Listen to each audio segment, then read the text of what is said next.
ಶ್ರೀಗುರುಭ್ಯೋ ನಮಃ. ಹರಿ ಓಂ. ನಾರಾಯಣಾಯ ಪರಿಪೂರ್ಣಗುಣಾರ್ಣವಾಯ ವಿಶ್ವೋದಯಸ್ಥಿತಿಲಯೋನ್ನಿಯತಿಪ್ರದಾಯ ಜ್ಞಾನಪ್ರದಾಯ ವಿಬುಧಾಸುರಸೌಖ್ಯದುಃಖಸತ್ಕಾರಣಾಯ ವಿತತಾಯ ನಮೋ ನಮಸ್ತೆ. ಯಸ್ಯಾಃ ಕಟಾಕ್ಷಮಾತ್ರೇಣ ಬ್ರಹ್ಮರುದ್ರೇಂದ್ರಪೂರ್ವಕಾಃ ಸುರಾಃ ಸ್वीयपदान्यापुः सा लक्ष्मीर्मे प्रसीदतु. अभ्रमं भङ्गरहितम् अजडं विमलं सदा आनन्दतीर्थमतुलं भजे तापत्रयापहम्.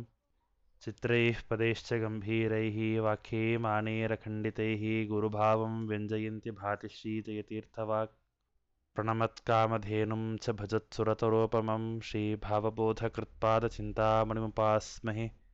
पूज्याय राघवेन्द्राय सत्यधर्मरताय च भजतां कल्पवृक्षाय नमतां कामधेनवे. सत्याभिघ्नकराब्जोत्थान् 50 वर्षपूजकान् सत्यप्रमोदतीर्थार्यान् नौमिन्यायसुधारतान् यैरहं शुकवत् सम्यक् शिक्षितोऽस्मि कृपालुभिः श्रीमत्सत्यात्मतीर्थार्यान् वन्दे विद्यागुरून् मम. आपादमौलिपर्यन्तं गुरूणामाकृतिं स्मरेत् तेन विघ्नाः प्रणश्यन्ति सिद्ध्यन्ति च मनोरथाः. हरिः ಓಂ. ನಿನ್ನೆ ದಿನ ಪಾಠದಲ್ಲಿ ಅಂಗದ ಹಾಗೂ ತಾರ ಇವರ ಒಂದು ಸಂವಾದವನ್ನು ಕೇಳಿದ್ದೀವಿ. ತಾರ ಅಂಗದನಿಗೆ ಉಪದೇಶವನ್ನು ಮಾಡ್ತಾನೆ, ಮತ್ತೆ ನಾವು ಸುಗ್ರೀವನ ಸಮೀಪಕ್ಕೆ ಹೋಗೋದು ಬೇಡ. ಯಾಕೆ ಅಂತಂದರೆ ಸೀತಾನ್ವೇಷಣದ ವಿಷಯದಲ್ಲಿ ಸೀತಾ ಎಲ್ಲಿದ್ದಾಳೆ ಇರುವಂತಹ ಗುರುತು ನಮಗೆ ತಿಳಿದು ಬಂದಿಲ್ಲ. ಮತ್ತೆ ನಾವು ಹೋದ್ವಿ ಅಂತಾದರೆ ಸ್ವಂತ ಅನ್ನನೇ ಕೊಂದಂತಹ ಆ ಯಾವ ಸುಗ್ರೀವ ನಮ್ಮನ್ನು ಕೊಂದು ಹಾಕ್ತಾನೆ. ಅದರಿಂದಾಗಿ ನಾವಿಲ್ಲೇ ಗುಹೆಯಲ್ಲಿ ವಾಸ ಮಾಡೋಣ ಅನ್ನುವಂಥ ವಿಚಾರವನ್ನು ಹೇಳ್ತಾನೆ. ಅದಾದ ಮೇಲೆ ಹನುಮಂತ ದೇವರು ಯಾವುದೇ ಒಂದು ಪ್ರಸಂಗದಲ್ಲಿಯೂ ಕೂಡ ನಾನು ರಾಮದೇವರ ವಿರುದ್ಧವಾಗಿ ನಡೆಯೋದಿಲ್ಲ. ಒಂದು ವೇಳೆ ನಾನು ಹೇಳುವಂತಹ ಮಾತನ್ನು ನೀವು ಕೇಳದೇ ಹೋದರೆ ನಿಮ್ಮ ಕಡೆಯಿಂದ ನಾನು ಬಲಾತ್ಕಾರವಾಗಿ ಸೇವೆಯನ್ನು ಮಾಡಿಸುವಂತಹ ಕರ್ತವ್ಯ ನನ್ನದು ಅಂತ ಹನುಮಂತ ದೇವರು ಹೇಳ್ತಾರೆ. ನಂತರದಲ್ಲಿ ಹನುಮಂತ ದೇವರು ಹೇಳಿದ ಮೇಲೆ ಜಾಂಬವಂತ ಎಲ್ಲರೂ ಕೂಡ ಹನುಮಂತ ದೇವರನ್ನು ಹಿಂಬಾಲಿಸಿಕೊಂಡು ಹೊರಟಿದ್ದಾರೆ. ಒಂದು ಕಡೆಗೆ ಈ ವಿಚಾರ ನಡೀತಾ ಇದ್ದರೆ ಮತ್ತೊಂದು ಕಡೆ ಹೋದಂತಹ ಕಪಿಗಳು ಇನ್ನು ಬೇರೆ ಅವರೆಲ್ಲರೂ ಕೂಡ ಬೇರೆ ಬೇರೆ ಜಾಗದಿಂದ ಅವರು ಸುಗ್ರೀವರ ಸಮೀಪಕ್ಕೆ ಬರ್ತಾ ಇದ್ದಾರೆ. ಮಧ್ಯದಲ್ಲಿ ಈ ಕಪಿಗಳ ಒಂದು ವಿಚಾರ ಏನು ಅಂತಂದರೆ 47ನೇ ಶ್ಲೋಕ 6ನೇ ಅಧ್ಯಾಯ. ನಿರೀಕ್ಷತೆ ಸಾಗರವಪ್ರದಶ್ಯಂ ಅಪಾರಮೇಯಂ ಸಹಸಾ ನಿಷಣ್ಣಾಃ ದೃಢಂ ನಿರಾಶಶ್ಚ ಮತಿಂ ಹಿ ದದ್ರುಃ ಪ್ರಾಯೋಪವೇಶಾಯ ತಥಾ ಚ ಚಕ್ರುಃ. ಆ ಎಲ್ಲ ಕಪಿಗಳು ಏನಾಯಿತು ಅಂತಂದರೆ ಸಹಸಾ ಪರೇಣ ಅಪ್ರದರ್ಶ್ಯಂ ಪರಾಗಮನ ಅಯೋಗ್ಯಂ ಅಪಾರಮೇಯಂ ಅಗ್ನೇಯ ಪರಕೂಲ ಸಾಗರಂ ನಿರೀಕ್ಷ್ಯ. ಸಾಗರಂ ಅಪ್ರದರ್ಶ್ಯಂ ಅಪಾರಮೇಯಂ, ಅಪಾರಮೇಯಂ ಅಪಾರವಾದ ದಾಟ್ಲಿಕ್ಕಾಗದೇ ಇರತಕ್ಕಂತಹ ಈ ಸಮುದ್ರವನ್ನು ನೋಡ್ತಾರೆ. ನೋಡಿ ವಾನರಿಗೆ ಆ ಎಲ್ಲ ಕಪಿಗಳಿಗೆ ಕೂಡ ವಿಷಣ್ಣಾಹ ಶಾಂತಾಹ ಸುಸ್ತೊಡಬಿಡ್ತಾರೆ. ಇಷ್ಟು ದಿನ ತಿರುಗಾಡಿಬಿಟ್ಟಿದ್ದಾರೆ, ತಿರುಗಾಡಿ ಎಲ್ಲೂ ಇಲ್ಲ. ನೆಕ್ಸ್ಟು ಮೇರು ಪರ್ವತದಿಂದಾಗಿ ಮಹೇಂದ್ರ ಪರ್ವತವರೆಗೆ ಎಷ್ಟು ಭೂಭಾಗ ಇದೆ ಎಲ್ಲವನ್ನು ಅವರು ಅನ್ವೇಷಣೆ ಮಾಡಿದ್ದಾಯಿತು. ಮುಂದೆ ದಕ್ಷಿಣ ದಿಕ್ಕು, ದಕ್ಷಿಣ ಸಮುದ್ರ, ಅದನ್ನು ದಾಟಬೇಕಾಗತ್ತೆ. ಅದನ್ನು ನೋಡ್ತಾರೆ, ಹೀಗೆ ಸುಸ್ತಾಗಿದೆ, ಈ ಸಮುದ್ರವನ್ನು ದಾಟೋದು ಹೇಗೆ ಅಂತಿರ್ತಾರೆ. ಈ ಸಮುದ್ರವನ್ನು ದಾಟಲಿಕ್ಕೆ ಆಗೋದಿಲ್ಲ. ಆದ್ದರಿಂದಾಗಿ ಸೀತಾನ್ವೇಷಣ, ಸೀತೆಯನ್ನು ಹುಡುಕುವಂತಹ ಕಾರ್ಯ ಇಲ್ಲಿಗೆ ಮುಗಿಯಿತು ಅಂತ ವಿಚಾರ ಮಾಡ್ತಾರೆ. ಮುಂದೆ ಏನು ಮಾಡಬೇಕು? ಸಮುದ್ರವನ್ನು ದಾಟೋದಂತೂ ಕಷ್ಟ.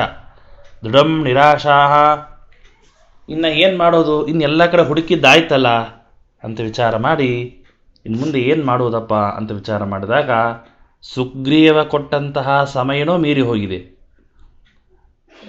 ಮತ್ತು ನಾವು ಹಾಗೆ ವಾಪಸ್ ಹೋದ್ರೂ ಸುಗ್ರೀವ ನಮ್ಮನ್ನು ಕೊಂದು ಹಾಕ್ತಾನೆ ಅಂತ ಹೇಳಿ ಅಂಗದ ಜಾಂಬವಂತನಿಗೆ ಮತ್ತೆ ಹೇಳಲಿಕ್ಕೆ ಪ್ರಾರಂಭ ಮಾಡ್ತಾನೆ. ಮಧ್ಯದಲ್ಲಿ ಅಂಗದ ಹೇಳ್ತಾನೆ, ತಂದೆಯನ್ನು ನಾನು ಕಳೆದುಕೊಂಡ ಮೇಲೆ, ವಾಲಿಯನ್ನು ಕಳೆದುಕೊಂಡ ಮೇಲೆ ನನಗೆ ಶ್ರೀರಾಮಚಂದ್ರ ದೇವರು ಯುವರಾಜ ಪಟ್ಟಣವನ್ನು ಕೊಟ್ಟಿದ್ದೆ ಹೊರತು ಸುಗ್ರೀವ ತಾನಾಗಿ ಬಂದು ಯುವರಾಜ್ಯವನ್ನು ಪಟ್ಟಣವನ್ನು ನನಗೆ ಕೊಟ್ಟಲಿಲ್ಲ. ಹೀಗಾಗಿ ಸುಗ್ರೀವನಿಂದಾಗಿ ನನಗೆ ಯಾವ ಉಪಕಾರವೂ ಆಗಲಿಲ್ಲ. ನನಗೆ ರಾಮಚಂದ್ರ ಈ ಯುವರಾಜ ಪಟ್ಟವನ್ನು ಕೊಟ್ಟಿದ್ದಾನೆ. ಆ ಯುವರಾಜ್ಯದಲ್ಲೇ ಕೂಡಿಸಿದ ಋಣವನ್ನು ಸೀತಾನ್ವೇಷಣದ ಮೂಲಕವಾಗಿ ತೀರಿಸೋಣ ಅಂತಂದುಕೊಂಡೆ.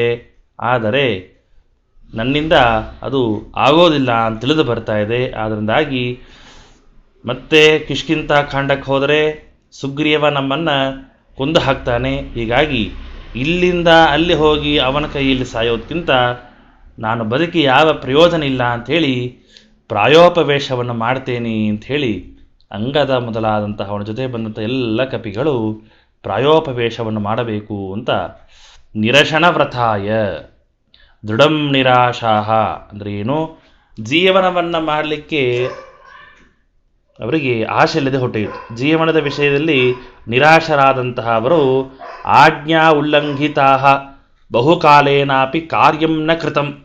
ಆಜ್ಞಾ ಉಲ್ಲಂಘಿತಾ, ಅದರ ಜೊತೆಗೆ ಇವನು ಸುಗ್ರೀವ ಕೊಟ್ಟಂತಹ ಆಜ್ಞೆಯನ್ನು ಉಲ್ಲಂಘನ ಮಾಡಿದ ಕಾರಣದಿಂದಾಗಿ ಬಹಳ ದಿನಗಳಾಯಿತು. ಅದರಿಂದಾಗಿ ಸುಗ್ರೀವನನ್ನು ಕೊಂದು ಹಾಕ್ತಾನೆ. ಆದದ್ದಾಗಿ ಪ್ರಾಯೋಪವೇಶವನ್ನು ಮಾಡ್ತೇನೆ ಅಂಥೇಳಿ ನಿರಶನ ವ್ರತಾಯ.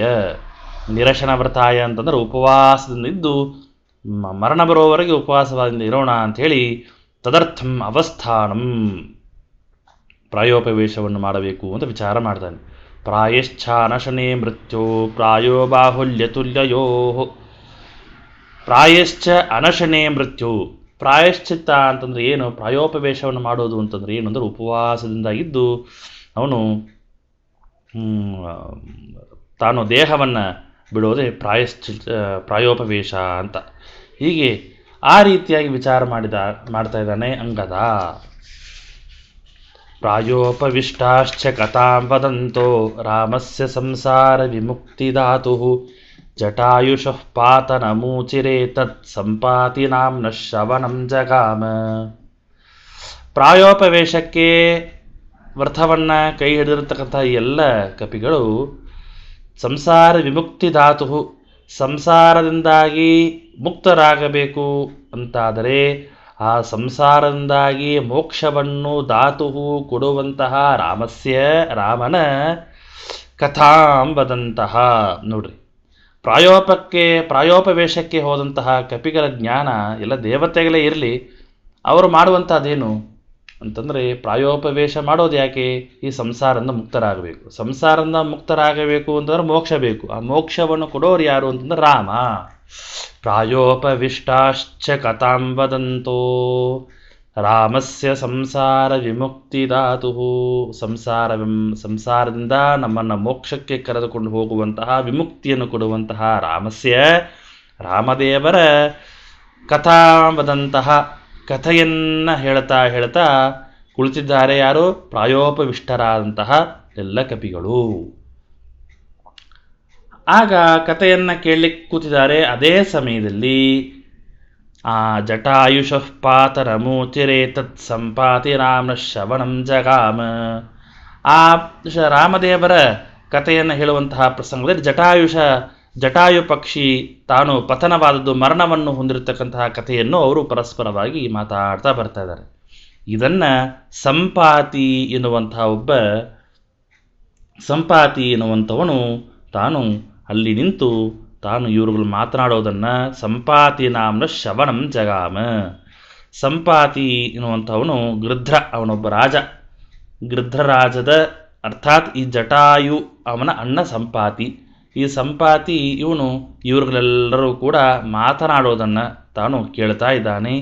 ಜಟಾಯು ಪಕ್ಷಿ ಮರಣ ಹೊಂದಿರತಕ್ಕಂಥ ವಿಚಾರವು ಕೂಡ ಅವನಿಗೆ ತಿಳಿದು ಬರುತ್ತೆ ಎನ್ನುವಂತಹ ವಿಚಾರವನ್ನು ಹೇಳ್ತಾರೆ.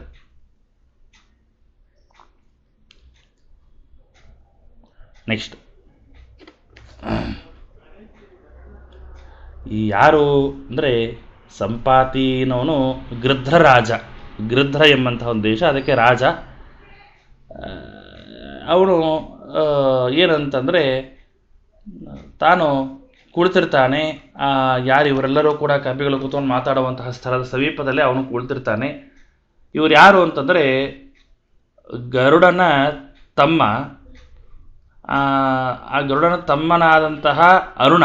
ಅರುಣ ಯಾರು ಅಂತಂದರೆ ಸೂರ್ಯನ ಸಾರಥಿ. ಈ ಗರುಡನ ತಮ್ಮನಾದ ಸೂರ್ಯನ ಸಾರಥಿ, ಸೂರ್ಯನ ಸಾರಥಿಯಾದ ಅರುಣ, ಆ ಅರುಣನ ಜ್ಯೇಷ್ಠ ಮಗ, ದೊಡ್ಡವ ಈ ಸಂಪಾತಿ ಅಂತನೋದು. ಅವನ ಎರಡನೇ ಮಗ ಜಟಾಯು. ಅರ್ಥಾತ್ ಈ ಜಟಾಯು ಹಾಗೂ ಸಂಪಾತಿ ಇವರಿಬ್ಬರೂ ಕೂಡ ಅಣ್ಣ ತಮ್ಮಂದಿರು. ಆಗ ಇವರೆಲ್ಲ ಮಾತಾಡೋದನ್ನು ಅವನು ಕೇಳಿಸ್ಕೊಳ್ತಾ ಇರ್ತಾನೆ. ತಸ್ಯಾಗ್ರಜೋಸೋ ಅರುಣಸ್ಯ ಸೂನು ಸೂರ್ಯಸ್ಯ ಬಿಂಬಂ ಸಹತೇನ ಯಾತಃ ಜವಂ ಪರೀಕ್ಷನ್ನ ತತಂ ಸುತಪ್ತಂ ಗುಪ್ತ್ವಾ ಪತತ್ರಕ್ಷಯಮಾಪ್ಯಚಾಪತತ್. ಈ ಜಟಾಯುವಿನ ಅಣ್ಣನಾದಂತಹ ಸಂಪಾತಿ, ಅರುಣ ಮಗನಾದ ತಾನು ಒಂದು ಸಲ ಏನಾಗಿರತ್ತೆ ಅಂತಂದರೆ, ಇವನು ಈ ಜಟಾಯು ಒಂದು ಸ್ಪರ್ಧೆಯನ್ನು ಮಾಡಬೇಕು ಅಂತ. ಏನು ಅಂತಂದರೆ, ತಸ್ಯಾಗ್ರಜ ಅಸೋ ಅರುಣಸ್ಯ ಸೋನು ಸೂರ್ಯಸ್ಯ ಬಿಂಬಂ ಸಹತೇನ ಯಾತಃ. ಜಟಾಯು ಹೇಳ್ತಾನೆ, ಈ ಸೂರ್ಯನ ಬಿಂಬವನ್ನು ಯಾರು ಬೇಗ ಹೋಗಿ ಸ್ಪರ್ಶ ಮಾಡಿ ಬರ್ತಾರೆ ಅಂತ ಸ್ಪರ್ಧೆ. ಆಗ ಈ ಜಟಾಯು ಹಾರಿ ಹೋಗ್ತಾನೆ.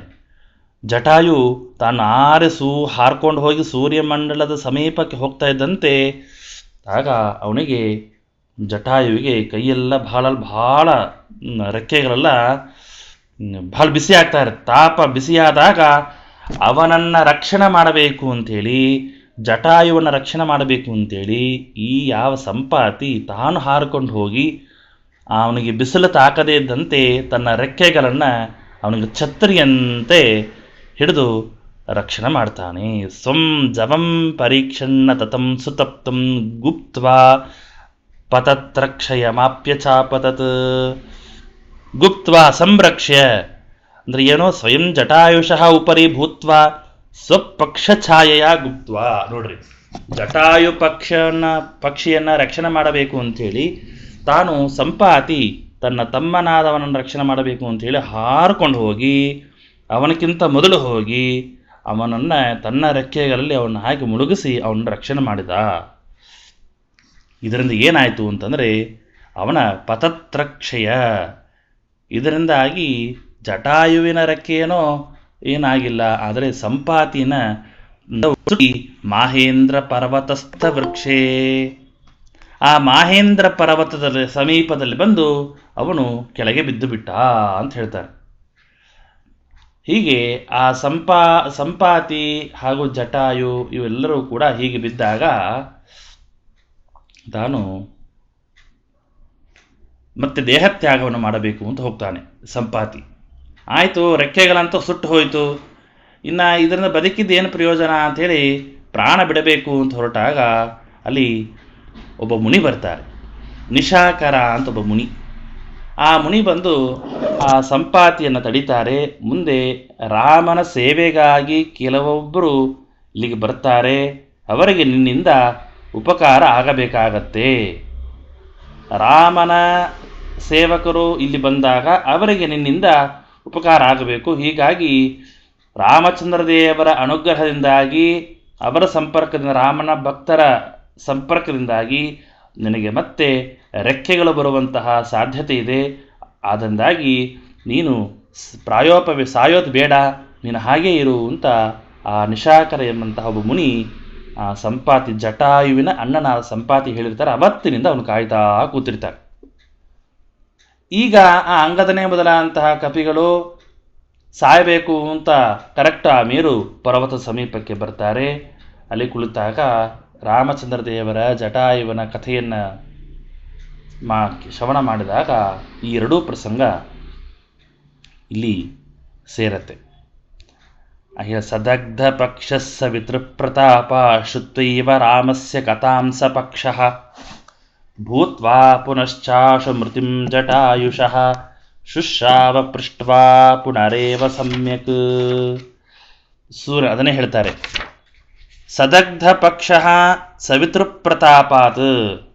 ಆ ಸಂಪಾತಿ ಎಂಬಂತಹ ಆ ಜಟಾಯುವಿನ ಅನ್ನನಾದ ಸಂಪಾತಿ, ಅವನ ರೆಕ್ಕೆಗಳು ಸದಗ್ಧ ಪಕ್ಷ ಸವಿತೃಪ್ರತಾಪಾತ್, ಸೂರ್ಯನ ಪ್ರತಾಪದಿಂದಾಗಿ ಸಂಪಾತಿಯ ರೆಕ್ಕೆಗಳು ಸುಟ್ಟು ಹೋಯಿತು. ಸುಟ್ಟು ಹೋಗಿ ಅವನು ರಾಮಸ್ಯ ಕಥಾಂಸ ಪಕ್ಷ, ಸುಟ್ಟುಕೊಂಡಾಗ ಅವನು ರಾಮದೇವರ ಕಥೆಗಳನ್ನು ಶ್ರವಣ ಮಾಡಿದ್ರಿಂದಾಗಿ ಸಪಕ್ಷ, ಪಕ್ಷ ಸಹಿತನಾದ. ಅಂತಂದ್ರೆ ಏನು? ಪಕ್ಷಿಗಳಿಗೆ ಪಕ್ಷ ಅಂತ ಯಾವಾಗ ಕರೀತಾರೆ ಅಂತಂದ್ರೆ ರೆಕ್ಕೆಗಳಿದ್ದಾಗ ಪಕ್ಷಿ ಅಂತ ಕರೀತಾರೆ. ಯಾವಾಗ ಆ ಸಂಪಾತಿಗೆ ರೆಕ್ಕೆಗಳು ಹೋಯಿತು, ಮತ್ತೆ ಆ ಮುನಿಗಳು ಹೇಳಿದಂತೆ ಆ ಕಪಿಗಳೆಲ್ಲರೂ ಕೂಡ ರಾಮಕಥಾವನ್ನು ಹೇಳುವಂತಹ ಸಮಯದಲ್ಲಿ ರಾಮಕಥಾವನ್ನು ಶ್ರವಣ ಮಾಡಿದ್ರಿಂದಾಗಿ ಸಪಕ್ಷ, ಅವನು ಪಕ್ಷವುಳ್ಳವನಾದ. ದಗ್ಧಪಕ್ಷನಾದಂತಹ ಸಂಪಾತಿ ರಾಮದೇವರ ಚರಿತ್ರೆಯನ್ನು ಕೇಳಿದಾಗ ಅವನು ಮತ್ತೆ ದಗ್ಧಪಕ್ಷನಾದವನು ಪಕ್ಷಿಯಾಗ್ತಾನೆ. ಪಕ್ಷಿಯಾಗಿ ಅವನು ಮುಂದೆ ಪುನರಪಿ ಮತ್ತೆ ಜಟಾಯುವಿನ ಮರಣದ ಬಗ್ಗೆ ಸರಿಯಾಗಿ ಕೇಳಿಸ್ಕೊಳ್ತಾನೆ. ಏನಾಯಿತು ಅಂತ ಎಲ್ಲ ವಿಚಾರವನ್ನು ಕೇಳಿ ತಿಳಿದುಕೊಳ್ಳುತ್ತೆ. ಶುಶ್ರಾವ ಮೃತಿಂ ಶುಶ್ರಾವ ಅಶುನೋತ್. ನಮ್ಮ ತಮ್ಮನಾದಂತಹ ಜಟಾಯು ಹೇಗೆ ಸತ್ತ ಅನ್ನುವಂತಹ ವಿಚಾರ ಎಲ್ಲವನ್ನು ಕೂಡ ಕೇಳಿ ತಿಳಿದುಕೊಳ್ಳುತ್ತಾನೆ ಸಂಪಾತಿ. ಮುಂದೆ ಸ ರಾವಣಸ್ಯಾತ ಗತಿಂ ಸುತೋಕ್ತಂ ನಿವೇದ್ಯ ದೃಷ್ಟ್ವಾ ಜನಕಾತ್ಮಜಾಕೃತಿಂ ಸ್ವಯಂ ತಥಾ ಶೋಕವನೇ ನಿಷನ್ನಾಂ ಅಭೋಚತೆಭ್ಯೋ ಹರಿಪುಂಗವೇಭ್ಯ. ಇಷ್ಟೆಲ್ಲ ಆಯಿತು. ಎಲ್ಲ ಕಪಿಗಳು ಕೂಡ ರಾಮಚಂದ್ರ ದೇವರ ಕಥೆಯನ್ನು ಶ್ರವಣ ಮಾಡ್ತಾರೆ. ಶ್ರವಣ ಆದ ಮೇಲೆ ಸಂಪಾತಿ ತನ್ನ ಮಗನಾದ ಸ್ವಸುತೇನ, ತನ್ನ ಮಗನಾದ ಸುಪಾರ್ಶ್ವ ಅಂತ ಅವನ ಹೆಸರು. ಸಂಪಾತಿಯ ಮಗ ಸುಪಾರ್ಶ್ವ ಅಂತ. ಅವನು ಹೇಳ್ತಾನೆ, ಆಗ ಸುಪಾರ್ಶ್ವ ಹೇಳ್ತಾನೆ, ಏನು ಅಪ್ಪನಿಗೆ ಹೇಳಿರ್ತಾನೆ, ರಾವಣನ ಸಂಚಾರವನ್ನು ತಾನು ನೋಡಿರ್ತಾನೆ. ಸರಾವಣಸ್ಯಾತ ಗತಿಂ ಸುತೋಕ್ತಂ, ರಾವಣನ ಗಮನದ ವಿಷಯವನ್ನು ತಾನು ಸಂಪಾತಿಗೆ ಸುಪಾರ್ಶ್ವ ಹೇಳಿರ್ತಾನೆ. ರಾವಣ ಸೀತೆಯನ್ನು ಅನೇನ ಪಥಾಗತಃ, ಸೀತೆಯನ್ನು ಅವನು ಈ ದಿಕ್ಕಿನಲ್ಲಿ ಹೀಗೆ ಕರೆದುಕೊಂಡು ಹೋದ ಎನ್ನುವಂತಹ ವಿಚಾರವನ್ನು, ರಾವಣನ ವಿಚಾರವನ್ನು ಸುಪಾರ್ಶ್ವ ತನ್ನ ತಂದೆಯಾದ ಸಂಪಾತಿಗೆ ಹೇಳಿರ್ತಾನೆ. ಅದನ್ನೇ ಸೀತಾಕೃತಿಯನ್ನು ಅದನ್ನು ಕಂಡು ಸೀತಾ ಅಶೋಕವನದಲ್ಲೇ ಕುಳಿತಿದ್ದಾಳೆ ಎನ್ನುವಂತಹ ವಿಚಾರವನ್ನು ತಾನು ಹೇಳ್ತಾನೆ. ಅದನ್ನು ಸ್ವಯಂ ತಥಾ ಅಶೋಕವನೇ ನಿಷನ್ನಾಂ ತಥಾ ಸ್ವಯಂ ಚ ನಿಷನ್ನಾಂ ಉಪವಿಷ್ಟಾಂ ದೃಷ್ಟ್ವಾ ಮಾಹೇಂದ್ರ ಪರ್ವತಾತ್. ಮಾಹೇಂದ್ರ ಪರ್ವತದಲ್ಲಿ ಇತಿಶೇಷ, ಮಾಹೇಂದ್ರ ಪರ್ವತದಲ್ಲೇ ಕುಳಿತಿರ್ತಕ್ಕಂತಹ ಈ ಯಾವ ಸಂಪಾತಿ ಎನ್ನುವನು ತಾನು ಹೇಳ್ತಾ ಇದ್ದಾನೆ, ಅಶೋಕವನದಲ್ಲಿ ಸೀತಾದೇವಿ ಇದ್ದಾಳೆ, ರಾವಣ ಕರೆದುಕೊಂಡು ಹೋಗಿದ್ದಾನೆ, ಈ ದಿಕ್ಕಿನಲ್ಲೇ ಹೋಗಿದ್ದಾರೆ ಅಂತ ಓಚದೇಭ್ಯ ಹರಿಪುಂಗವೇಭ್ಯ ಎಲ್ಲ ಕಪಿಗಳಿಗೆ ಹೇಳ್ತಾರೆ. ಏನಾಯಿತು? ಈ ಸುಪಾರ್ಶ್ವನಿಗೆ ಹೇಗೆ ಗೊತ್ತಾಯಿತು ರಾವಣ ಹೋಗಿದ್ದು ಅಂತಂದರೆ, ಈ ಸುಪಾರ್ಶ್ವ ಒಂದು ಬಾರಿ ತನ್ನ ತಂದೆಯಾದ ಸಂಪಾತಿಗೆ ಆಹಾರವನ್ನು ತರಬೇಕು ಅಂತ ಕಾಡಿಗೆ ಹೋಗ್ತಾನೆ. ಹೋದಾಗ ಆ ಸಮಯದಲ್ಲಿ ಸೀತಾಕೃತಿಯನ್ನು ರಾವಣ ಕರೆದುಕೊಂಡು ಹೋಗುವಂತಹ ದೃಶ್ಯವನ್ನು ತಾನು ನೋಡ್ತಾನೆ. ನೋಡಿ ಸಂಪಾತಿಗೆ ಹೇಳ್ತಾನೆ.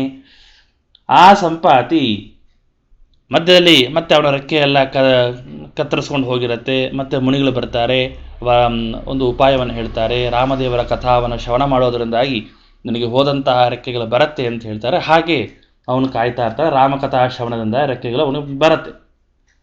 ಬಂದ ಮೇಲೆ ಅವನಿಗೆ ಒಳ್ಳೆ ರೆಕ್ಕೆಗಳು ಬಂದ ಕ್ಷಣ ಮತ್ತೆ ನವತಾರುಣ್ಯದ ಒಳ್ಳೆಯ ಶಕ್ತಿ ದೇಹದಲ್ಲಿ ಬಂದುಬಿಡುತ್ತೆ. ತಕ್ಷಣದಲ್ಲೇನೆ ಹಾರಿ ಲಂಕೆ ಕಡೆಗೆ ತಾನು ದೃಷ್ಟಿಯನ್ನು ಹಾಕ್ತಾನೆ. ಅಲ್ಲಿ ಹಾಕಿದಾಗ 100 ಯೋಜನದ ದೂರದ ಲಂಕಾಪಟ್ಟಣ, ಅದರಲ್ಲಿ ಒಂದು ಅಶೋಕವನ್ನ, ಅದರಲ್ಲಿ ಸೀತಾಕೃತಿ, ಇದೆಲ್ಲವನ್ನು ಕೂಡ ತಾನು ತನ್ನ ದೃಷ್ಟಿಯಿಂದಾಗಿ ನೋಡಿ ತಾನು ಹೇಳ್ತಾನೆ. ಅಷ್ಟೇ ಅಲ್ಲ, ಆ ಲಂಕೆಗೆ ಅವನು ಹೋಗಲಿಲ್ಲ. ಆ ಲಂಕೆಗೆ ಹೋಗಲಿಲ್ಲ ಯಾಕೆ ಅಂತಂದರೆ ಅಲ್ಲಿ ಅಲ್ಲಿ ಆ ಲಂಕೆಗೆ ಒಂದು ವರ ಇರ್ತಾ ಇರೋದ್ರಿಂದಾಗಿ ಅಲ್ಲಿ ಹಾರಲಿಕ್ಕೆ ಅವನೇನು ಪ್ರಯತ್ನ ಮಾಡಲಿಲ್ಲ. ಅವನಿಗೆ ವಿಶೇಷವಾದಂಥ ಒಂದು ದೃಷ್ಟಿಯಿಂದ ತಾನು ಕುಳಿತಲ್ಲೇನೆ ಇದನ್ನು ಹೇಳಿದ ಆಡುವಂತಹ ವಿಚಾರವನ್ನು ಹೇಳ್ತಾರೆ. ಇಷ್ಟು ವಿಚಾರ ಸಂಪಾತಿ ತನ್ನ ಮಗನ ಮೂಲಕವಾಗಿ ತಿಳಿದಂತಹ ವಿಚಾರವನ್ನು ರಾಮದೇವರ ಕಥಾಶ್ರವಣದಿಂದ ತನಗೆ ರೆಕ್ಕೆಗಳು ಬಂತು. ಅದರಿಂದಾಗಿ ರಾಮದೇವರ ಸೇವೆಯನ್ನು ಮಾಡಿದವರಿಗೆ ಪ್ರತ್ಯುಪಕಾರವನ್ನು ಮಾಡಬೇಕು ಅಂತನ್ನೋದನ್ನು ಅವನು ಹೇಳ್ತಾರೆ. ರಾಮದೇವರ ಕಥಾಶ್ರವಣದಿಂದ ರೆಕ್ಕೆಗಳು ಬಂತು, ಆ ರಾಮದೇವರ ಸೇವೆಯನ್ನು ಸೀತಾನ್ವೇಷ ರೂಪವಂಥ ಸೇವೆಯನ್ನು ನಾನು ಯಾಕೆ ಭಾಗ್ಯ ಆಗಬಾರದು ಅಂತ ತಾನು ವಿಶೇಷವಾಗಿ ಒಂದು ಉತ್ತಮವಾದಂತಹ ಸೇವೆಯನ್ನು ಮಾಡ್ತಾನೆ. ತತಸ್ಥುತೆ ಬ್ರಹ್ಮಸುತೇನ ಪೃಷ್ಟ್ವಾ ನಿವೇದಯನ್ನಾತ್ಮಬಲಂ ಪೃಥಕ್ ಪೃಥಕ್ ದಶೈವ ಚಾರಭ್ಯ ದಶೋತ್ತರಸ್ಯ ಕ್ರಮಾತ್ಪಥೋ ಯೋಜನತೋತಿಯಾಣಿ. ಹೀಗೆ ಇಷ್ಟು ಹೇಳ್ತಾನೆ. ಅಶೋಕವನದಲ್ಲಿ ಲಂಕಾ 100 ಯೋಜನದ ದೂರದ ಲಂಕಾಪಟ್ಟಣದಲ್ಲಿ ಅವಳಿದ್ದಾಳೆ ಅಂತ ಹೇಳಿದ ಆ ಕ್ಷಣ ಆಗ ಮತ್ತೆ ತತಸ್ತು ಬ್ರಹ್ಮಸುತೇನ ಪೃಷ್ಟ್ವಾ, ಅದಾದ ಮೇಲೆ ಜಾಂಬವಂತ ಒಂದಿಷ್ಟು ಪ್ರಶ್ನೆಗಳ ಮಾಡ್ತಾರೆ. ಹಾಗಾದರೆ ಅಲ್ಲಿ ಹೋಗೋರು ಯಾರು ಅಂತ. ಯಾರು ಹೋಗ್ತೀರಪ್ಪ ನೀವು ಲಂಕಾಪಟ್ಟಣಕ್ಕೆ? ಯಾರು ಹೋಗ್ತೀರಿ? 100 ಯೋಜನ ದೂರದಲ್ಲಿ ಇರ್ತಕ್ಕಂಥವ್ರು ಯಾರು ಹೋಗ್ತೀರಿ ಅಂತ ಪ್ರಶ್ನೆ ಮಾಡಿದಾಗ ವಾನರರು ಅವರೆಲ್ಲರೂ ಕೂಡ ಹೇಳಿಕ್ಕೆ ಪ್ರಾರಂಭ ಮಾಡ್ತಾರೆ. ಬ್ರಹ್ಮಸುತೇನ ಬ್ರಹ್ಮೋದ್ಭವೇನ ಜಾಂಬವತ್ಯ ಪೃಷ್ಟಃ ಲಂಕಾಂ ಪ್ರತಿ ಗಮನ ವಿಷಯೇ ಬಲಂ ಪೃಷ್ಟಾತೆ ಕಪಯಃ ದಶಯೋಜನತಃ ದಶಯೋಜನ ಅನ್ಯಾರಭ್ಯ. ಒಬ್ಬರೊಬ್ಬರು ಹೇಳ್ತಾರೆ ನಾನು 10 ಯೋಜನ, ಒಬ್ಬ 10 ಅಂತಾನೆ, ಇಲ್ಲ ನಾನು 20, ಒಬ್ಬ 30. ಹೀಗೆ ಇವರೆಲ್ಲರೂ ಕೂಡ ದಶೈವಚಾರಭ್ಯ ದಶೋತ್ತರಸ. ಒಬ್ಬ 10 ಹೇಳಿದ ತಕ್ಷಣ ಅಲ್ಲಿಂದ ಪ್ರಾರಂಭ, ಚಿಕ್ಕವರಿಂದ ಪ್ರಾರಂಭ ದೊಡ್ಡವರ ತನಕ ಒಬ್ಬ 10 ಅಂದ, ಒಬ್ಬ 20 ಅಂದ, ಹಾಗೆ 30, ಹೀಗೆ ದಶೋತ್ತರಸ್ಯ ಕ್ರಮಾತ್.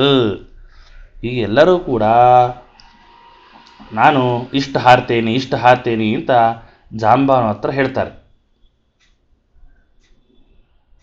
ಅದಾದ ಮೇಲೆ ಎಲ್ಲರೂ ಕೂಡ ಇಷ್ಟು ಹೇಳಿದ ಮೇಲೆ ಅಲ್ಲಿ ಹೇಳ್ತಾರೆ ರಾಮಾಯಣದಲ್ಲಿ ಏನು ಅಂತಂದರೆ, ಜಾಂಬವಂತ ತಾನು 90 ಯೋಜನ ದೂರದಷ್ಟು ಹಾರ್ತಾನೆ, ಗಜ ಅನ್ನೋನು 10 ಯೋಜನ ಹಾರ್ತಾನೆ, ಗವಾಕ್ಷ ಇವನು 20 ಯೋಜನ, ಶರಭ 30 ಯೋಜನ, ಋಷಭ 40 ಯೋಜನ, ಗಂಧಮಾದನ ಎನ್ನುವಂತಹ ಕಪಿ 50 ಯೋಜನ, ಮೈಂದ ಇವನು 60 ಯೋಜನ ಹಾರ್ತಾನೆ, ವಿವಿಧ ಇವನು 70 ಯೋಜನದಷ್ಟು ಹಾರ್ತಾನೆ. ತಾರ ಯಾರು ಅಂತ ಹೇಳಿದೆ ನಾನು, ವಾಲಿಯ ಹೆಂಡತಿಯ ಅಣ್ಣ, ಅವನು 80 ಯೋಜನದವರೆಗೆ ಹಾರ್ತಾನೆ ಎನ್ನುವಂತಹ ವಿಚಾರವನ್ನು ಹೇಳ್ತಾರೆ. ಹೀಗೆ ಎಲ್ಲರೂ ಕೂಡ ಆ 100 ಯೋಜನದ ದೂರದಲ್ಲಿ ಹಾರೋರು ಯಾರು ಅನ್ನೋದು ಎಲ್ಲ ಕಪಿಗಳು ಇಷ್ಟು ವಿಚಾರವನ್ನು ಹೇಳ್ತಾರೆ. ಅದಾದ ಮೇಲೆ ಸನೀಲಮೈಂದದ್ವಿಧಾ ಸತಾರ ಸರ್ವೇಪ್ಯಶೀತ್ಯ ಪರತೋರ ಶಕ್ತಃ ಗಂತುಂ ಯದಾತ್ತಾತ್ಮಬಲಂ ಸ ಜಾಂಬವಾನ್ ಜಗಾದ ತಸ್ಮಾನ್ ಪುನರಷ್ಟಮಾಂಶಂ. ಅದನ್ನೇ ಹೇಳ್ತಾರೆ. ಸನೀಲ ಮೈಂದ ದ್ವಿವಿಧ ಸತಾರಾಹ. ನೀಲ, ಮೈಂದ, ವಿವಿಧ, ತಾರ ಇವರೆಲ್ಲರೂ ಕೂಡ 80 ಯೋಜನ, ಸರ್ವೇಪಿ ಅಶೀತ್ಯಾಹ ಪರತಾನ ಶಕ್ತಾಹ. 80 ಯೋಜನದವರೆಗೆ ಇವರು ಹಾರಬಹುದು, ಅದಕ್ಕಿಂತ ಪರತಃನ ಶಕ್ತಾಹ 81ನೇ ಯೋಜನದವರೆಗೆ ಹೋಗಲಿಕ್ಕೆ ಅವರು ಶಕ್ತರಾಗೋದಿಲ್ಲ. ಗಂತುಂ ಯದಾ ಆತ್ಮಬಲಂ ನ ಸಜಾಂಬವಾನ್ ಜಗಾದ ತಸ್ಮಾತ್ ಪುನರಷ್ಟಮಾಂಶಂ. ಆಗ ಇನ್ನೊಂದು 10 ಯೋಜನದಷ್ಟು ನಾನು ಹಾರುವಂತಹ ಸಾಮರ್ಥ್ಯ ಇದೆ ಅಂತ ಜಾಂಬವಂತ ಹೇಳ್ತಾನೆ. ತದಾ ಹಾಗಾದರೆ ಸಹ ಪೂರ್ವಂ ಯಹ ಬಲಂ ಪೃಷ್ಟವಾನ್ ಸಹ ಜಾಂಬವಾನ್ ತಸ್ಮತ್ 80 ಯೋಜನ ಪರಿಮಾಣಾತ್ ಪುನಃ ಉತ್ತರಂ ಅಷ್ಟಮಾಂಶಂ ದಶಯೋಜನಾಧಿಕಂ. ನೀವೆಲ್ಲ 80ರವರೆಗೆ ಹಾರ್ತೀರಿ ಅಂತಾದರೆ ನಾನು ಹಬ್ಬ ಅಂತಂದ್ರೆ ಮೇಲೆ ಒಂದು 10 ಪಟ್ಟು ಅಂತ ಅರ್ಥ. ಒಂದು 10 ಯೋಜನೆ ಎಕ್ಸ್ಟ್ರಾ ಹಾರಬಹುದು. ಆತ್ಮಬಲಂ ಜಗಾದ 90 ಯೋಜನ ಗಮನ ಶಕ್ತಿಂ ಜಗಾದ ಅಂತ ಹೇಳ್ತಾರೆ. ಆಗ ಜಾಂಬವಂತ ಹೇಳ್ತಾನೆ, ಬಲೇರ್ಯದಾವಿಷ್ಟುರವಾಪಲೋಕಾಸ್ತ್ರಿಭಿಕ್ರಮೈರಂದಿರವಂ ಪ್ರಕುರ್ವತ ತದಾ ಮಯಾ ಭ್ರಾಂತಮಿದಂ ಜಗತ್ರಯಂ ಸವೇದನಂ ಜಾನು ಮಮ ಸಮೇರುತಃ. ಯಾಕೆ ಜಾಂಬವಂತನಿಗೆ ಅಷ್ಟು ಬಲ ಕಡಿಮೆಯಾಯಿತು ಅಂತಂದರೆ ಜಾಂಬವಂತ ಹೇಳ್ತಾನೆ, ನಿಮಗಿಂತ ನಾನು 10 ಪಟ್ಟು ಯಾಕೆ ದೊಡ್ಡವಾಗುತ್ತಾ, ಯಾಕೆ ಹೆಚ್ಚು ಹಾರ್ತೇನೆ, ಆದರೂ ನನ್ನ ಬಲ ಒಂದು ಸ್ವಲ್ಪ ಕೃಷಿಯಾಗಿದೆ. ಯಾಕೆ ಅಂತಂದರೆ ಹಿಂದೆ ಪೂರ ಸಂಮಿತಂ ಬಲಂ ನಾಸ್ತಿ. ಹಿಂದಿನಂತೆ ನನಗೆ ಆವಾಗಿದ್ದಂತಹ ದೇಹದ ದಾರ್ಢ್ಯ ನನ್ನಲ್ಲಿ ಇಲ್ಲ. ವಯಸ್ಸಾಯಿತು ಅಷ್ಟೇ ಅಲ್ಲ, ನನಗೊಂದು ಹಿಂದೆ ಒಂದು ಘಟನೆ ನಡೀತು. ವಿಷ್ಣು ವಾಮನಾತ್ಮ ಲೋಕಾಸ್ತ್ರಿಭಿಕ್ರಮೈರ್ ನಂದಿರವಂ ಪ್ರಕುರ್ವತ. ಭಗವಂತ ವಾಮಣ್ಣಾಗಿ ಅವತಾರ ಮಾಡಿದಾಗ ಪ್ರಹ್ಲಾದನ ಮೊಮ್ಮಗನಾದ ಬಲಿ ಅವನ ಜೊತೆಗೆ ಸಂವಾದ ಮಾಡುವಂತಹ ವಿಷಯದಲ್ಲಿ ಭೂರಾದಿ ಲೋಕಾನ್ ತ್ರಿಭಿಕ್ರಮೈಹಿ, ತಾನು 3 ಹೆಜ್ಜೆಯ ಪಾದವನ್ನು ಬೇಡಿರ್ತಾನೆ. ಆ ಒಂದು ವಿಪಕ್ಷದ ಆ ಒಂದು ಪ್ರಸಂಗದಲ್ಲಿ ಭಗವಂತನ ಆ ಅಚಿಂತ್ಯದ್ಭುತವಾದ ಅವನ ಒಂದು ಆ ಲೀಲೆಯನ್ನು ನೋಡಿದಾಗ ನನಗೆ ಖುಷಿ ಆಗತ್ತೆ, ಬಹಳ ಸಂತೋಷ ಆಯಿತು. ಭಗವಂತ 3 ಹೆಜ್ಜೆಯ ಪಾದವನ್ನು ಕೇಳಿದ ಆ ವಾಮನ ರೂಪಿಯಂತಹ ಭಗವಂತ ವಿರಾಟ್ ರೂಪದಿಂದಾಗಿ ಭೂಮಿಯನ್ನು ವ್ಯಾಪಿಸಿದ, ಆಕಾಶವನ್ನು ವ್ಯಾಪಿಸಿದ, ಬಲಿಯ ತಲೆ ಮೇಲೆ ಕಾಲನಿಟ್ಟು ಅವನ ರಸಾತಲ ಪಾತಾಳೋಕಕ್ಕೆ ಕಳಿಸಿದ. ಹೀಗೆ ಈ ಭಗವಂತನ ಈ ಒಂದು ದೃಶ್ಯವನ್ನು ನೋಡಿ ನನಗೆ ತದಾಮಯ ಭ್ರಾಂತಮಿದಂ ಜಗತ್ರಯಂ ಸವೇದನಂ ಜಾಣ ಮಮಾಸಮೇರುತಃ. ನಂದಿರವಂ ಅನ್ನುವಂತಹ ಶಬ್ದದಲ್ಲಿ ಕೊಟ್ಟಿದ್ದಾರೆ. ಈ ಒಂದು ಇಂತಹ ಗ್ರಂಥಗಳನ್ನ ಅಧ್ಯಯನ ಮಾಡುವಾಗ ಕೆಲವೊಂದು ಸಂಸ್ಕೃತ ಪದಗಳ ಅರ್ಥ ಅಂತ ಅನ್ನೋದು ಗೊತ್ತಾಗ. ನಂದಿ ಅಂತಂದರೆ ಸಾಮಾನ್ಯವಾಗಿ ನಂದಿ ಅಂದ ಕೂಡ ನಮಗೆ ನಂದಿ ರುದ್ರದೇವರ ವಾಹನ ನೆನಪಾಗತ್ತೆ. ತದಾ ನಂದಿರವಂ ಅನ್ನೋ ಶಬ್ದಕ್ಕೆ ಏನರ್ಥ ಅಂತಂದರೆ ಸಂತೋಷಧ್ವನಿ ಅಂತ ಅರ್ಥ. ಸಂತೋಷಧ್ವನಿಂ ಪ್ರಕುರ್ವತಾಮಯ. ವಾಮನನ ಇಂತಹ ಉತ್ತಮವಾದಂತಹ ಕಾರ್ಯವನ್ನು ನೋಡಿ ಬಹಳ ಸಂತೋಷಪಟ್ಟು ನಾನು ಭ್ರಾಂತ ಜಗತ್ರಯಂ ಭ್ರಮಣ ಮಾಡಿದೆ. ಭ್ರಾಂತ ಅಂದರೆ ಭ್ರಾಂತಿ ಅಂತ ಅರ್ಥವಲ್ಲ, ಪರಿಭ್ರಮಣಂ ಕೃತಂ ಅಂತ ಹೇಳ್ತಾ ಇದ್ದಾರೆ. ನಾನು ಏನು ಮಾಡಿದೆ ಅಂತಂದರೆ ಆ ಸಂತೋಷದಿಂದಾಗಿ ನಾನು ಈ 3 ಲೋಕಗಳನ್ನು ಪ್ರದಕ್ಷಿಣೆ ಹಾಕಿ ಶುರು ಮಾಡಿದೆ. 21 ಬಾರಿ ಅಂತ ಹೇಳ್ತಾರೆ. 21 ಬಾರಿ ಪರಿಭ್ರಮಣಂ ಕೃತಂ ಅಂತ ಹೇಳ್ತಾರೆ. ಅಂತೂ ಸಂಪೂರ್ಣವಾದಂತಹ ಈ 3 ಲೋಕಗಳನ್ನು ಚೆನ್ನಾಗಿ ನಾನು ಖುಷಿಯಿಂದ ಸುತ್ತಲಿಕ್ಕೆ ಹೋದೆ. ಆಗ ನನಗೇನಾಯಿತು ಅಂದ್ರೆ ಪೆಟ್ಟು ತಾಕ್ತು ಅಂತ ಹೇಳ್ತಾರೆ. ಜಗತ್ರಯಂ ಜಾನು ಮಮಾಸ ಮೇರುತಃ. ಹಾಗೆ ನಾನು ಈ 3 ಲೋಕಗಳನ್ನು ಸುತ್ತಕೊಂಡು ಬರುವಾಗ ನನ್ನ ತೊಡೆ ಏನಾಯಿತು ಅಂತಂದರೆ ಮೇರು ಪರ್ವತಕ್ಕೆ ತಾಕಿಬಿಡ್ತು. ಮೇರು ಪರ್ವತದ ಪೆಟ್ಟಿನಿಂದಾಗಿ ನನಗೆ ಆಗ ಮೊಣಕಾಲು ನೋವು ಬಂದುಬಿಟ್ಟಿದೆ ಅಂತ ಹೇಳ್ತಾ ಇದ್ದಾರೆ. ಮೊಣಕಾಲು ನೋವು ಬಂದಿದ್ದರಿಂದಾಗಿ ನನಗೀಗ ಸ್ವಲ್ಪ ಅಂದರೆ ನಾವು ಇವತ್ತಿನ ವಯಸ್ಸಾದವರಿಗೆ ಒಂದು 60 ವರ್ಷ ಆಯಿತು ಅಂತಂದರೆ ಅವರೇನು ಜಾಂಬವಂತರ 3 ಲೋಕಗಳನ್ನು ತಿರುಗಾಡಿ ಮೊಣಕಾಲು ಬರ್ಸ್ಕೊಂಡವರಲ್ಲ, ಕೆಳಗಿಂದ ಮೇಲೆ ಹತ್ತದವರಲ್ಲ. ಯಾಕೆ ಅಂದರೆ ವಯಸ್ಸಾಗಿದೆ ಅಂತ ಲಿಫ್ಟಲ್ಲೇ ಓಡಾಡ್ತೀವಿ. ಹೀಗಾಗಿ ಆದರೂ ಮೊಣಕಾಲು ನೋವು ಬಂದಿದೆ. ಆದರೆ ಜಾಂಬವಂತರ ಮೊಣಕಾಲು ನೋವು 3 ಲೋಕಗಳನ್ನು ದೇವರ ಅಚಿಂತ್ಯದ್ಭುತವಾಗಿ ನೋಡಿ ಧ್ವನಿ ಮಾಡ್ತಾ ತಿರುಗಾಡಿ ಓಡಿ ಬಂದಿದ್ದರಿಂದಾಗಿ ಯಾವುದೋ ಚಿಕ್ಕ ಪುಟ್ಟ ಗೋಡೆಗೆ ತಾಕ್ತು ಅಂತ ಅರ್ಥವಲ್ಲ, ಒಡೆದ ಅಂತಹ ಆ ಮೇರು ಪರ್ವತಕ್ಕೆ ತಾಕಿದೆ. ಆದ್ದರಿಂದಾಗಿ ನನಗೆ ಸ್ವಲ್ಪ ಗಾಯ ಆಗಿದೆ, ಅವತ್ತಿಂದ ಮೊಣಕಾಲು ನೋವು. ಹೀಗಾಗಿ ನನ್ನ ಈ ಸ್ಪೀಡು ಶಕ್ತಿ ಎಲ್ಲವೂ ಕೂಡ ಕಡಿಮೆಯಾಗಿ ನನಗೆ 90ಕ್ಕೆ ಬಂದು ನಿಂತಿದೆ ಅಂತ ಹೇಳ್ತಾ ಇದ್ದಾನೆ. ಹೇಳಿ ಮುಂದೆ ಹೇಳ್ತಾನೆ, ಅತೋ ಜವೋ ಮೇನ ಹಿ ಪೂರ್ವ ಸಂಮಿತಃ ಪುರಾತ್ವಹಂ ಷಣ್ಣವತಿ ಪ್ಲವೋಸ್ಮಿ ತತಃ ಕುಮಾರೋಂಗದ ಆಹ ಚಾಸ್ಮ ಶತಂ ಪ್ಲವೇಯಂ ನ ತಥೋಭಿಜಾನಿ. ಹಾಗಾದರೆ ಜಾಂಬವಂತ ಎಷ್ಟು ದೂರ ಹಾರಲಿಕ್ಕೆ ನಿನ್ನ ಸಾಮರ್ಥ್ಯ ಇರ್ತಿತ್ತು? ಈಗ ನಿನಗೆ ಪೆಟ್ಟು ಬಿತ್ತು, ಹೀಗಾಗಿ 90 ಹಾರ್ತ್ಯ ಅಂತ ಆದರೆ ಎಷ್ಟು ದೂರ ಹಾರಲಿಕ್ಕೆ ನಿನ್ನ ಸಾಮರ್ಥ್ಯ ಅಂತ ಕೇಳಿದಾಗ ಜಾಂಬವಂತ ಹೇಳ್ತಾರೆ, ನನಗೆ 96 ಷಣ್ಣವತಿ ಪ್ಲವೋಸ್ಮಿ.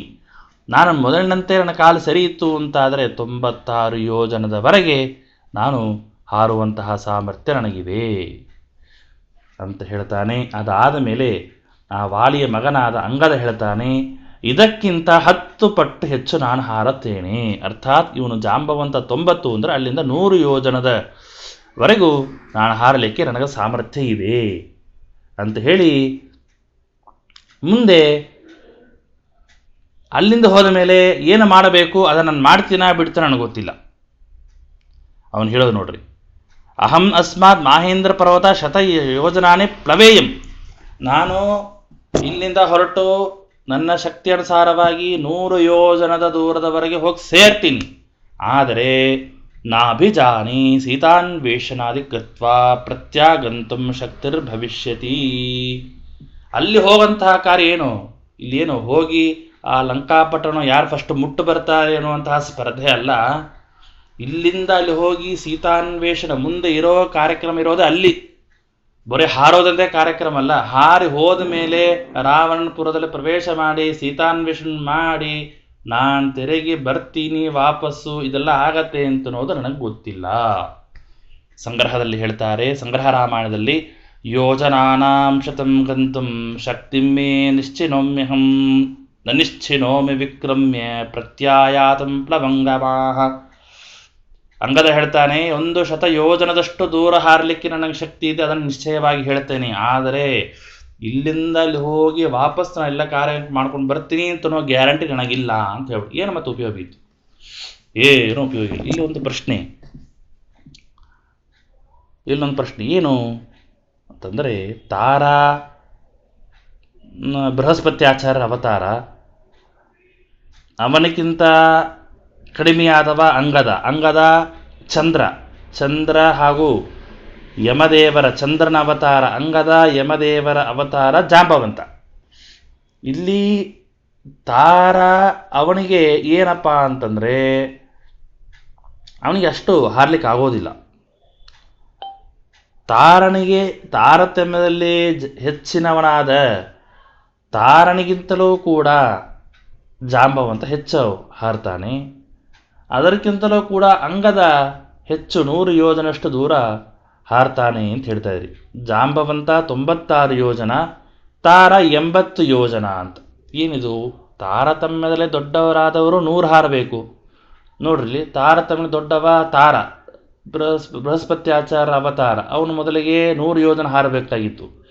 ಅವನಿಗಿಂತ ಚಿಕ್ಕವರಾದ ಜಾಂಬವಂತ 96, ಅಂಗದ 90 ಹೀಗಿರಬೇಕು. ಆದರೆ ಉಲ್ಟಾ ಆಗ್ಬಿಟ್ಟದಲ್ಲ ಇಲ್ಲಿ, ಅಂಗದ 100, ಜಾಂಬವಂತ 96, ಬೃಹಸ್ಪತ್ಯಾಚಾರ ಅವತಾರ ತಾರ ಇವನು 80. ಏನಿದು? ಇದು ಹೇಗೆ?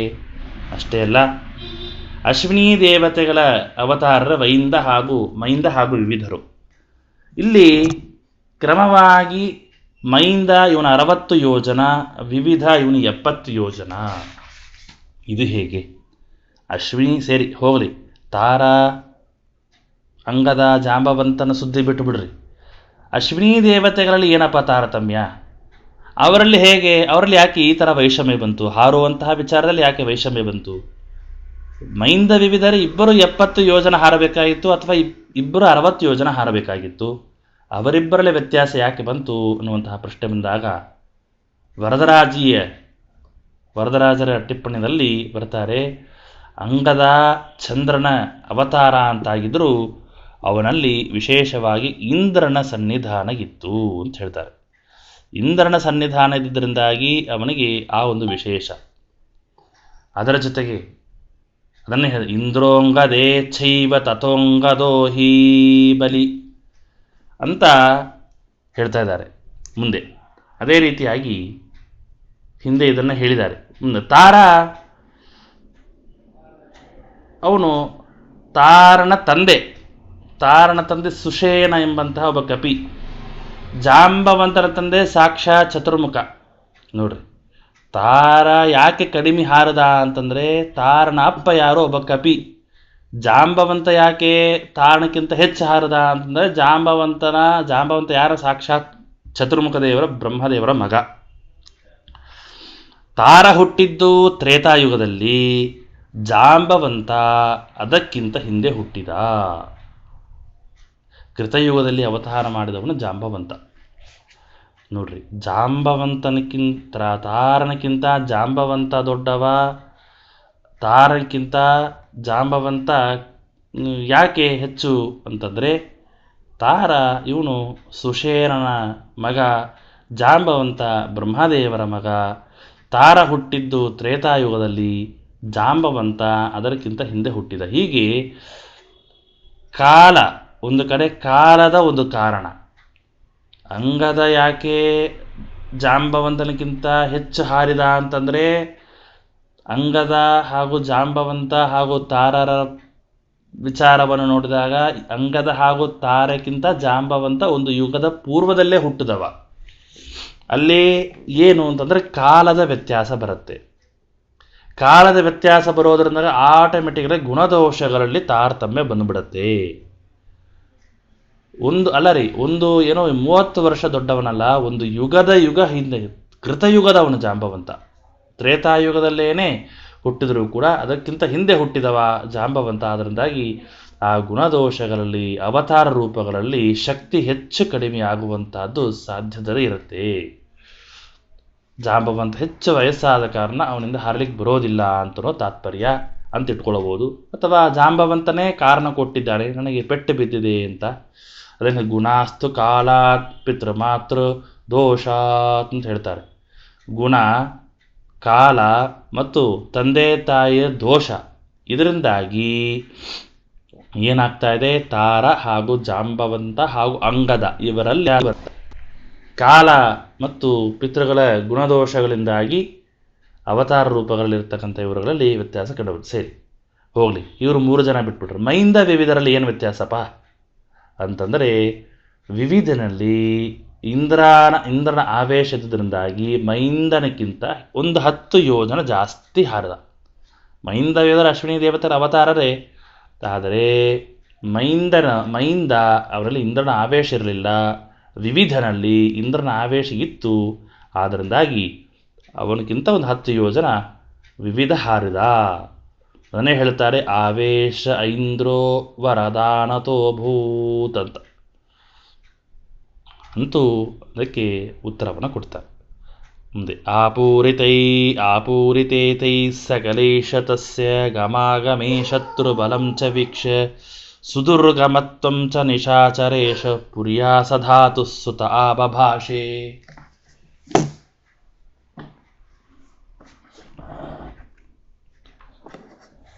ಹೀಗೆ ಸರಿ. ಆಪೂರಿತೇತೈ ಸಕಲೇಶ ತಸ್ಯ, 100 ಯೋಜನದ ಸಮುದ್ರವನ್ನ ಹಾರಿ ದಾಟಿ ಹೋಗಿ ಬರುವಂತಹ ವಿಷಯದಲ್ಲಿ ಎಲ್ಲ ಕಪಿಗಳ ಸಾಮರ್ಥ್ಯವನ್ನು ತಿಳಿದು ಬಂತು. ತೇ ಶತಸ್ಯ ಶತಯೋಜನಾತ್ಮಕಸ್ಯ ಗಮಾಗಮೆ ಗಮಸಹಿತ ಆಗಮಃ ಆಪೂರಿತೆ ಈಶತ್ ಪೂರಿತೆ ಸತಿ. ಅದನ್ನು ಆಪೂರಿತೆ ಅಂತಂದ್ರೆ ಒಂದು ಹಂತಕ್ಕೆ ಏನೋ ಒಂದು ಇಲ್ಲಿಗೆ ಸಮಸ್ಯೆ ಒಂಚೂರು ಬಗೆಹರಿತು ಅಂತಾದರೆ ಮುಂದೆ ಹೇಳ್ತಾರೆ ಎಲ್ಲ ಕಪಿಗಳ ಸಾಮರ್ಥ್ಯ ಸ್ವಲ್ಪ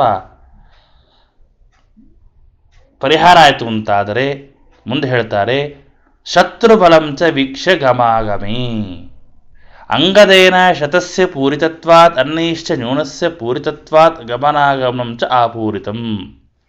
ನೋಡ್ರಿ, ಅಂಗದನಿಂದಾಗಿ 100 ಯೋಜನ ಹೋಗ್ಲಿಕ್ಕೆ ಬರುತ್ತೆ ಅಂತನೋದು ಗ್ಯಾರಂಟಿ ಆಯಿತು. ಬೇರೆಯವರಿಂದ ಅದಕ್ಕಿಂತ ಕಡಿಮೆ ಹಾರ್ಲಿಕ್ಕೆ ಬರುತ್ತೆ ಅಂತ ಗ್ಯಾರಂಟಿ ಆಯಿತು. ಆದರೆ ಹೋಗಿ ವಾಪಸ್ ಬರೋದು ಅಂತನೋದು ಇನ್ನೂ ಗ್ಯಾರಂಟಿ ಆಗಿಲ್ಲ. ಆದ್ದರಿಂದಾಗಿ ಸಧಾತು ಸುತಃ ಜಾಂಬವಾನ್ ಶತ್ರುಬಲಂ ರಾವಣಬಲಂ ಸುದುರ್ಗಮತ್ವಂ ಚ ನಿಶಾಚರೇಶು ನಿಶಾಚರೇಶ ಪುರ್ಯಾ ಸಧಾತು ಸುತ ಆಭಾಷೆ. ಸಧಾತು ಅಂತಂದರೆ ಧಾತು ಸುತ, ಧಾತು ಅನ್ನೋ ಶಬ್ದಕ್ಕೆ ಬ್ರಹ್ಮದೇವರು ಅಂತ ಅರ್ಥ ನೋಡಿ. ಸಧಾತು ಸುತ ಆಭಾಷೆ, ಬ್ರಹ್ಮದೇವರ ಮಗನಾದ ಜಾಂಬವಂತ ಹೇಳ್ತಾನೆ ಏನು ಅಂತಂದರೆ ಗಮನಾಗಮನಯೋ ಶತ್ರು ವದನಂತರ ಭಾವಿ ವಿಘ್ನಂ ಚ ಗ್ರಾಹ್ಯಂ.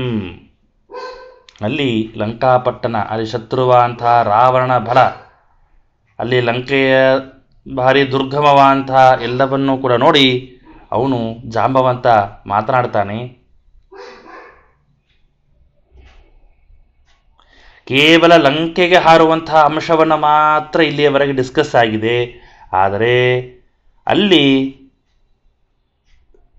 ಅಲ್ಲೂ ಅಂಗದನಿಗೆ ಯಾವಾಗ ಅಂಗದನೂ ಸಹಿತ 100 ಯೋಜನದ ದೂರದಷ್ಟು ಹಾರಬೇಕು ಅಂತಂದರೆ ಅಲ್ಲಿ ಅವನಿಗೆ ಯಾವ ವಿಘ್ನಗಳೂ ಇರಬಾರ್ದು ಅಂತ. ಅದರಲ್ಲೂ ಮತ್ತೆ ದೋಷ, ಅಂಗದ ಎಲ್ಲರಿಗಿಂತ 100 ಯೋಜನ ದಾಟ್ತಾನೆ ಇರಲಿ, ಹೇಗಿರಬೇಕು ಅವನಿಗೆ ರೋಡ್ವೇ, ಯಾವ ವಿಘ್ನಗಳು ಇರಬಾರ್ದು ಅಂತ. ಅಂದರೆ ಕೆಲವರು ಡ್ರೈವಿಂಗ್ ಮಾಡುವಾಗ ಸಿಟಿಯಲ್ಲಿ ಓಡಿಸ್ಲಿಕ್ಕೆ ಬರೋದಿಲ್ಲ ರೀ, ಹೈವೇ ರೋಡ್ ಉದ್ದ ರೋಡ್ ಇರುತ್ತೆ, ಅಲ್ಲಿ ಹೇಗೋ ಮ್ಯಾನೇಜ್ ಮಾಡ್ಕೊಂಡು ಓಡಿಸ್ತೀವಿ ಅಂತಂತಾರಲ್ಲ, ಹಾಗೆ ಅಂಗದ ನಾನು 100 ಯೋಜನ ಹೋಗ್ತೇನೆ, ಆದರೆ ಯಾವ ವಿಘ್ನಗಳು ಇಲ್ಲದೇ ಇದ್ದಾಗ ನಾನು ಹೋಗ್ತೀನಿ. ಏನಾದರೂ ವಿಘ್ನಗಳು ಬಂತು ಅಂತಂದರೆ ಅದನ್ನು ಪರಿಹಾರ ಮಾಡಿಕೊಂಡು ನಾನು ಕಾರ್ಯವನ್ನು ಮಾಡ್ಕೊಂಡು ಬರ್ತೀನಿ ಅಂತ ವಿಚಾರದಲ್ಲಿ ಅಂಗದನೂ ಸ್ವಲ್ಪ ಡೌಟೇ. ಅದಕ್ಕೆ ಇಷ್ಟು ಜಾಂಬವಂತ ಇಷ್ಟು ಎಲ್ಲರನ್ನ ಪ್ರಶ್ನೆ ಮಾಡ್ತಾ ಅಯಂ ಹಿ ಗೃದ್ರಶತಯೋಜನಂ ಗಿರಿಂ ತ್ರಿಕೂಟ ಮಾಹೇತ ಉತಾತ್ರ ವಿಘ್ನಾಃ ಭವೇಯು ಅನ್ಯೇಪಿ ತಥೋ ಹನುಮಾನ್ ಏಕಃ ಸಮರ್ಥೋ ನ ಪರೋಸ್ತಿ ಕನ್ಶ್ಚಿತ್. ಈ ಸಂಪಾತಿ ತಾನು ಕಿಂ ಅಯಂ ಹಿ ಗೃದ್ರಃ ಶತಯೋಜನಂ ಗಿರಿಂ, ಈ ಗೃದ್ರನಾದ ಸಂಪಾತಿ, ಜಟಾಯುನ ಅಣ್ಣನಾದ ಸಂಪಾತಿ ಶತಯೋಜನದಲ್ಲಿ ಲಂಕೆಯ ಪರ್ವತ, ಅವನು ಸಂಪಾತಿ ಹೇಳಿದಾನೆ ಏನು ಅಂತಂದ್ರೆ, ಲಂಕೆ ಅಂತನೋದು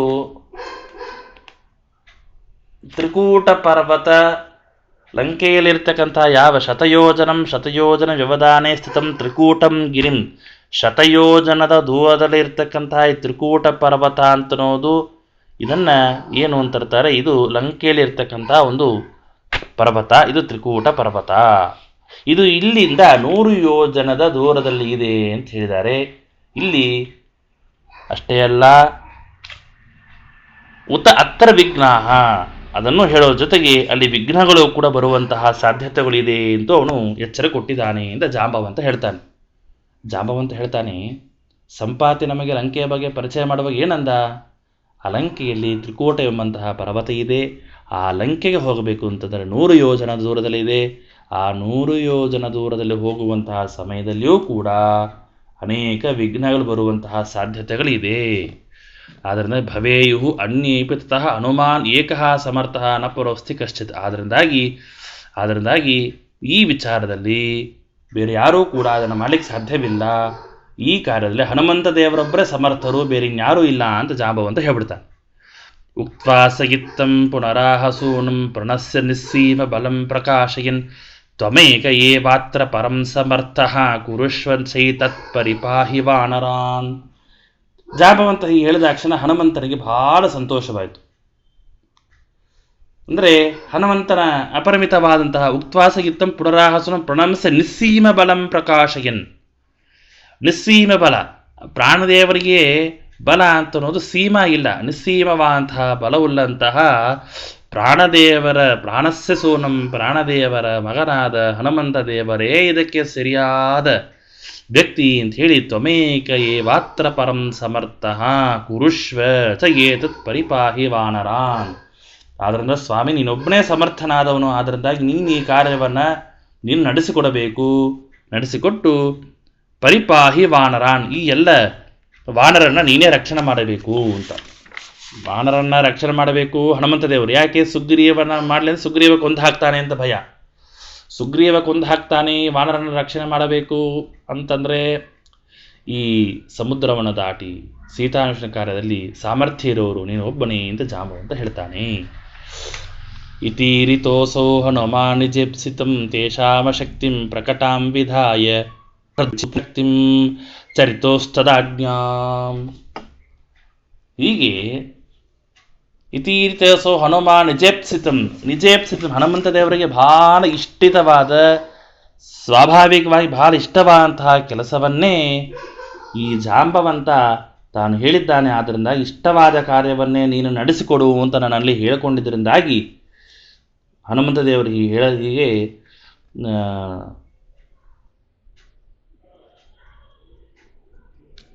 ಇದೇನು ಇಷ್ಟಪಡದೇ ಇರತಕ್ಕಂತಹ ಕಾರ್ಯವಲ್ಲ, ಹನುಮಂತ ದೇವರು ಬಹಳ ಇಷ್ಟವಾದಂತಹ ಕಾರ್ಯ, ಅಂತಹ ಕೆಲಸವನ್ನೇ ಹನುಮಂತ ದೇವರಿಗೆ ಜಾಂಬವಂತ ಹೇಳಿದ್ದಾನೆ. ಹೀಗೆ ಹೇಳಿದ ತಕ್ಷಣ ಹನುಮಂತ ದೇವರು ಇಷ್ಟೊತ್ತು ಯಾಕೆ ಸುಮ್ಮನೆ ಇದ್ರು ಅಂತ. ಮೊದಲಿಗೆ ಹನುಮಂತ ದೇವರು ಹೇಳಬೇಕಾದ್ರೆ, ನೋಡ್ರಪ್ಪ ನೀವೆಲ್ಲ ಯಾರು ಸಮರ್ಥರಲ್ಲ, ಇಲ್ಲಿ ಹರಟೆ ಹೊಡ್ಕೊಂಡು ಕೂಡೋದು ಬೇಡ, ನಾನು ಹೋಗಿ ಬರ್ತೇನೆ ಅಂತ ಒಂದೇ ಮಾತಲ್ಲಿ ಮುಗಿಸ್ಬೋದಾಯ್ತು ಹನುಮಂತ ದೇವರು. ಆದರೆ ಅಲ್ಲಿರ್ತಕ್ಕಂಥ ಎಲ್ಲ ಕಪಿಗಳಿಗೆ ಒಂದು ಅಹಂಕಾರ ಬಂದಿತ್ತು. ಆ ಅಹಂಕಾರವನ್ನು ಪರಿಹಾರ ಮಾಡೋದಕ್ಕೋಸ್ಕರವಾಗಿ ತೇಷಾಂ ಕಪೀನಾಂ ರಾಮಂ ಪ್ರವಿಚಿಂತ್ಯ ತಸ್ಯ ರಾಮಸ್ಯ ಆಜ್ಞಾಂ ಚರಿತೋ ಕೃತಂ ಅವರ್ಧತ ವವೃಧೆ.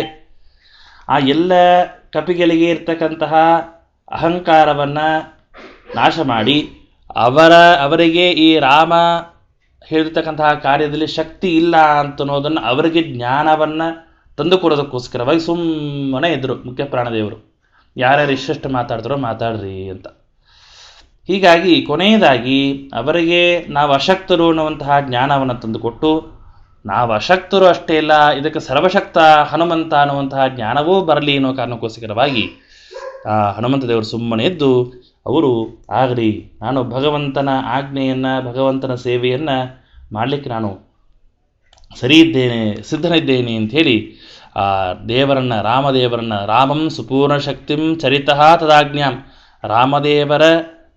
ರಾಮಸ್ಯ ಆಜ್ಞಾಂ ಚರಿತಃ ಕರ್ತುಂ, ರಾಮದೇವರ ಆಜ್ಞೆಯನ್ನು ಆಚರಣೆ ಮಾಡೋದರಲ್ಲಿ ಹಿಂದೆ ಜರಿದೇ ಇರ್ತಕ್ಕಂತಹ ಆ ಮುಖ್ಯಪ್ರಾಣದೇವರು ರಾಮದೇವರನ್ನು ಸ್ಮರಣೆ ಮಾಡುತ್ತಾ ಮುಂದಿನ ಕಾರ್ಯದಲ್ಲಿ ಸಿದ್ಧರಾಗಿದ್ದಾರೆ ಎನ್ನುವಂತಹ ವಿಚಾರಕ್ಕೆ, ಲಂಕಾಪಟ್ಟಣವನ್ನು ಹಾರಿ ಸೀತಾನ್ವೇಷಣೆ ಮಾಡುವಂತಹ ಕಾರ್ಯಕ್ಕೆ ಹನುಮಂತ ದೇವರು ಸಿದ್ಧರಾಗಿದ್ದಾರೆ. ಕಾರ್ಯಕ್ಕಿಂತ ಪೂರ್ವದಲ್ಲಿ ಭಗವಂತನ ಸ್ಮರಣೆಯನ್ನು ಮಾಡಲಿಕ್ಕೆ ಪ್ರಾರಂಭ ಮಾಡಿದ್ದಾರೆ ಎನ್ನುವಂತಹ ವಿಚಾರವನ್ನು ತಿಳಿಸಿದ್ದಾರೆ. ಇದು ಶ್ರೀಮದ್ ಆನಂದ ತೀರ್ಥ ಭಗವತ್ಪಾದಾಚಾರ್ಯವರ ಜೊತೆ ಶ್ರೀಮನ್ ಮಹಾಭಾರತಾತ್ಮನಿರ್ಣಯ 6ಠೋಧ್ಯಾಯ ಸಂಪೂರ್ಣ. ಶ್ರೀಕೃಷ್ಣಾರ್ಪಣಮಸ್ತು.